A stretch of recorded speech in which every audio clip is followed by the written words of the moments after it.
Hello, welcome back to Leith Central. And those who remember back on the channel will remember me talking about getting this second desk erected. Well, I put it up and I started doing some work on the layout, and as you can see, it ended up in a bit of a mess. So before we get on with anything this update, I'm going to give this desk a tidy, and I'm also going to set up some of my tools on that shelf there, so I can have a nice little clean working area as we go into the winter season. So I'll get on with clearing this stuff off, and then we'll have a look at what we're going to get on with in this update.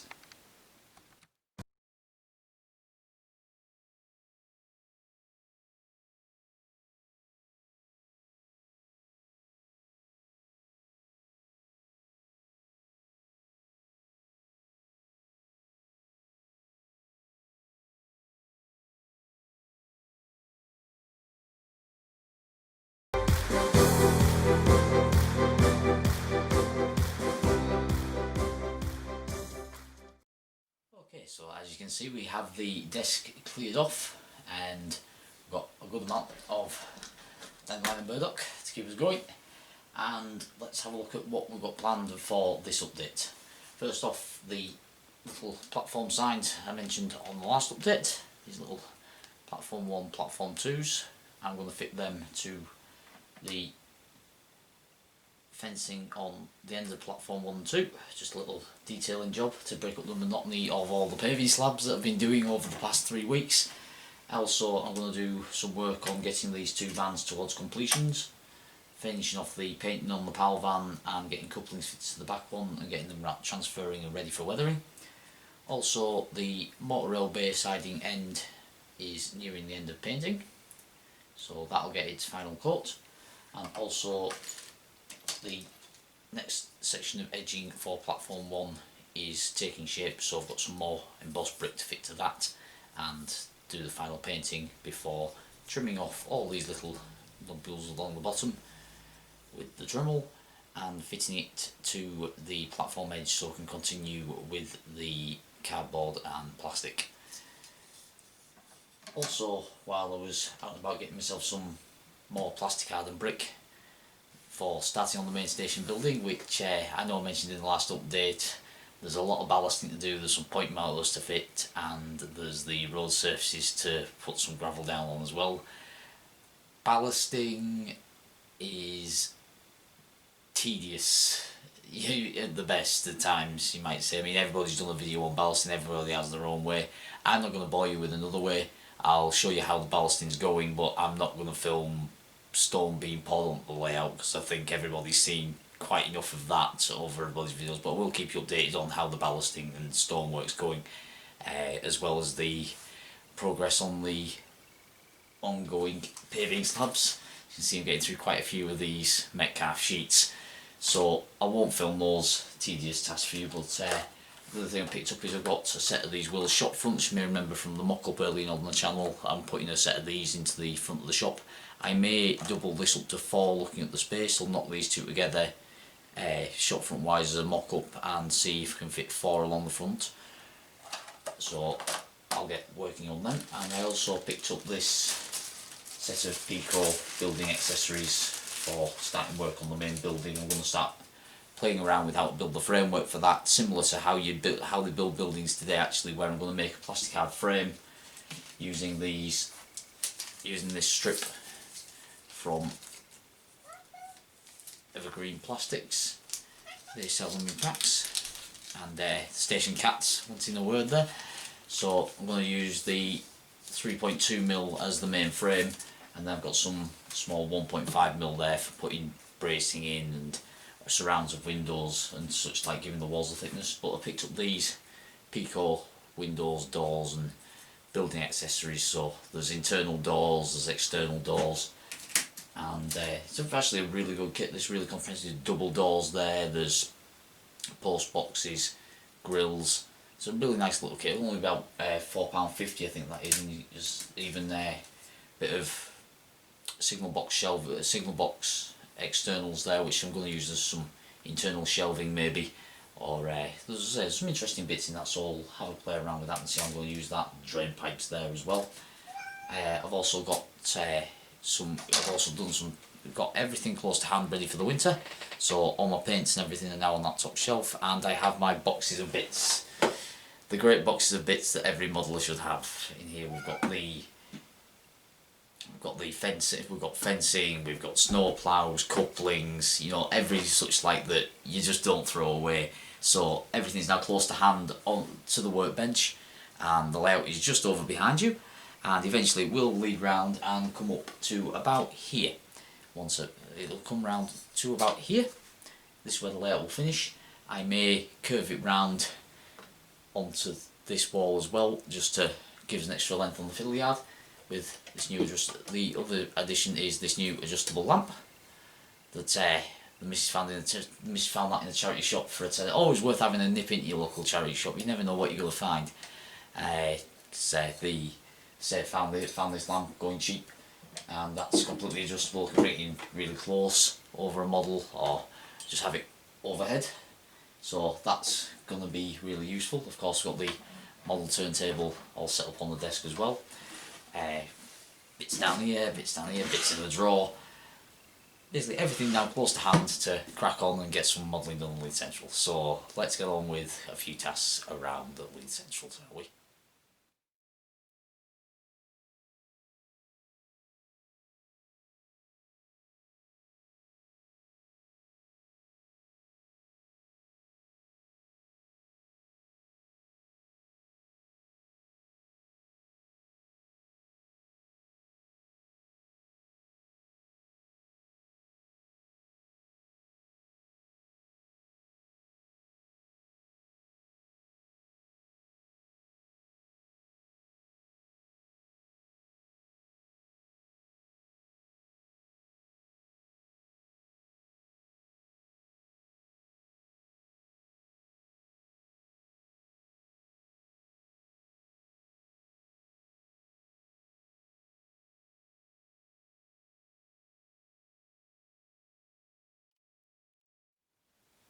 Okay, so with the main wall part of this Will's kit built up, I can now see how much space it would take up on the station frontage.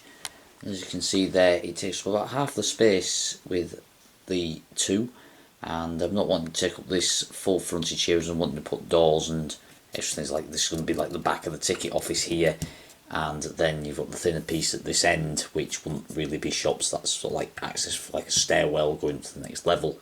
So I'm just going to stick with the two, so I can get on and do the rest of that kit. The end of platform 5 has been put in place over there behind the returning motor rail ramp wagon that was a scratch build did a while ago. So that will rest up against the end there. Okay, so now we've established that we're going to stick with just one of these set of shop fronts. Now we're going to get round to fitting some of these extra parts. I'm going to leave the window frame parts and doors separate, as I've got a bit of glazing into them and they'll be painted a different colour. But I'm going to work on getting these frameworks fitted and some extra detail. I'm planning on modifying the kit slightly, so we'll get on with that now.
Okay, so that's some of the parts now fitted, and as you can see I've added the extra pieces, the extra corner pieces on the corner here. The main reason I've done that is I wasn't exactly happy with how the kit said to marry up the brickwork in the corner. I thought it just left a noticeable line, so I've added these bits in here, makes the shop slightly wider, which I'm going to incorporate into I'm going to make a pillar out of plastic card to go in this corner, and then this will go further once we move on to putting the ground floor of this part of the building in.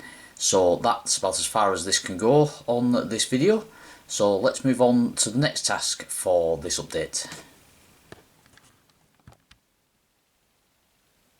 Okay, so the next task on the to-do list is a bit more completion work on these two vans. First job, fit some of these backman couplings to the nearest one and paint the roof grey on the power van. The slates on the side of the wagon will also be painted grey as per the front one, and then they'll be ready for transfers to be ordered and the small detailing parts to be fitted, and then they'll be ready to go into the pickup goods or cement train that I have put together for the club's layouts and also for occasional appearances on Leith Central. So I'll get that roof painted and I'll get those couplings fitted. With these couplings, what I do is I use the parts that are provided in the kit. If I can turn the wagon up there so it's the right way up, you can see the lugs there that are provided as part of the Parkside kit, and then you just widen out the holes as I've already done with this one on the backman couplings, widen them out a little bit, and then that just sluts on there and glues in place. So that's how we fit the couplings. And then rather than using rail match, mainly because it's a rough match for it and the wagons are weathered anyway, I use this ocean grey from Tamiya for painting wagon roofs, mainly because, as I say, I weather them afterwards, so this gives about the right colour looking at photographs, so I use that rather than the wagon grey because it's slightly cheaper than investing, because I go through quite a lot of grey with painting wagon roofs and tarmac and the likes. It's a cheaper option to use this, and of course it's acrylic, so if you go wrong you can wipe it off. So I'll get to doing the little bits of work on these wagons, and I'll speak to you in a second.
Okay, so that's the grey applied to the roof and the couplings fitted to the other van.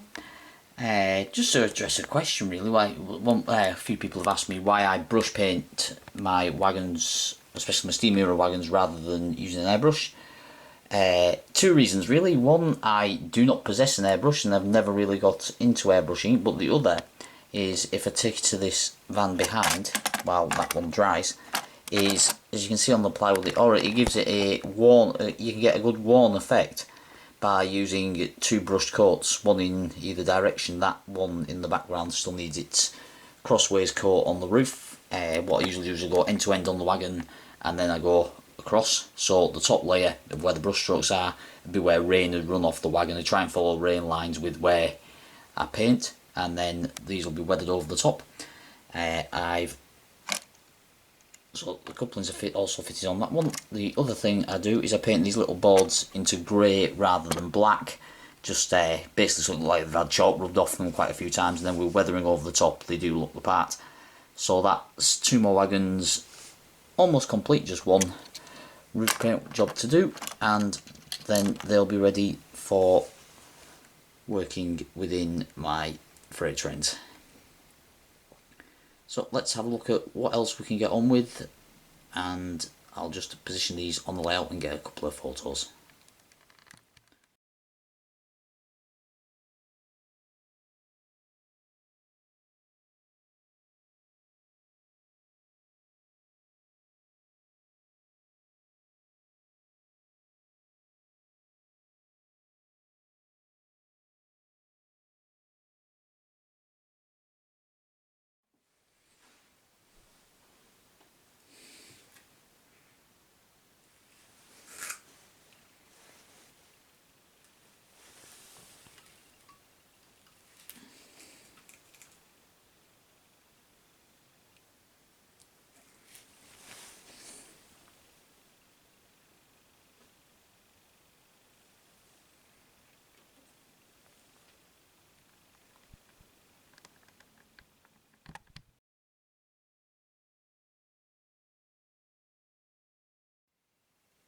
Okay, so that's another couple of jobs done around Leith Central.